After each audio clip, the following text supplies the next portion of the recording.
कहाँ जा रही हो? पापा के नहीं। तो ये दुपट्टे में क्या छुपा के जा रही हो? पापा कुछ भी नहीं। क्या छुपाया है दुपट्टे में? हाथ दिखाओ, हाथ दिखाओ, शाबाश, हाथ ऊपर करो, हाथ ऊपर करो।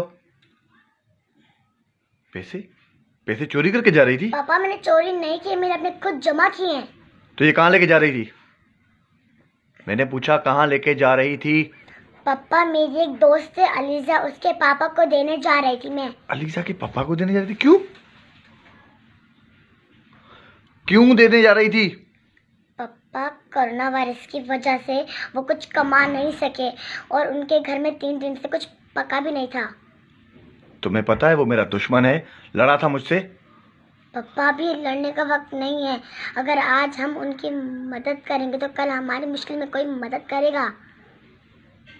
ठीक है जाओ। सुनो, पापा ये बहुत कम पैसे लेके जा रही थी, ये भी देना। थैंक यू पापा।